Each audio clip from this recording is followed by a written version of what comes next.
This lesson is on relative referencing. Now what that refers to is how we get a hookup to our files within our PHP program. Now, so far, we've been running all of our programs from the root, localhost, / and then the program. Let's go look at the directory structure. You can see here www under the XAMPP directory is where our programs reside. And here's the one that I'm running now, 0808 relative referencing PHP.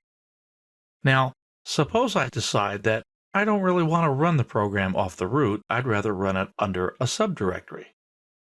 I've created one here called test. Let's go ahead and put the program there. I'll save a copy. So I'm going to save as, navigate to test, save the program, and replace the one that was there. And now I'm here under test. So let's go ahead and run this program from here. So let me go back to the directory structure and I'll run it from that area. Here's the test. I'm going to right-click on it and say Open with Firefox. Now it brings it up first in the file structure, and we've got to replace that part with localhost.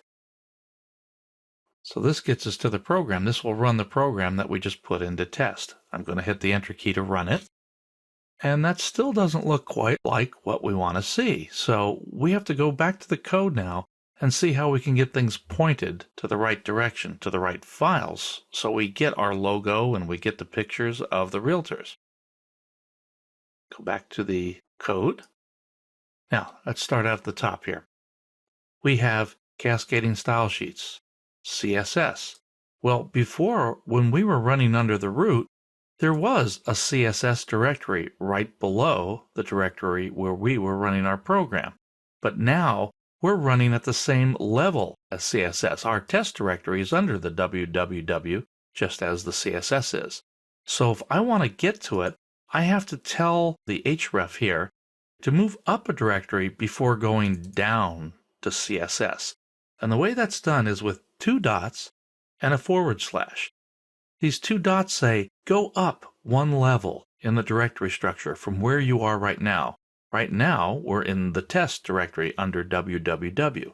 So if we go up, it'll consider that to be www. It's relative referencing because I don't have to specify that. Now, I could always put a full URL in there. I could put the whole thing to direct access, and sometimes that may be a good way to go. But the styling package should now find the CSS file. I'm going to go back to the program we were running, and I'm going to reload it. Okay, that looks better. We're still missing some other things. We've got things lined up nicely with a div, but we still don't have a logo or these images. So let's go back to the code. Come down here. Here's the image. Same problem. The images directory is now at the same level as the test directory instead of below it. So ... That should back that up. We'll go back and refresh again. Now we have the logo, because that's what was in the images directory. Let's go back and look and see if we can get the realtors to appear. Down here in the display realtors function, and again, I took this from the assignment 4 file, I have a source that I'm building up with realtors. So I think I have to do this again, ... to get the realtor names. Let's see if that works. Reload it, and there we go. Now we're back to square one. So by using relative referencing, we're able to get pointed to the right place where the files are in reference to where we are. And we are now under the root, under a test directory. So you got to keep those things in a line when you deploy. Keep all your references straightened out. It'll be obvious if something's missing, like a file or a picture. You'll know that you've got to do that. You either have to use a full URL or you have to apply this relative referencing. And we're going to use this in the next assignment, so you'll get a chance to practice this. That ends the lesson on relative referencing.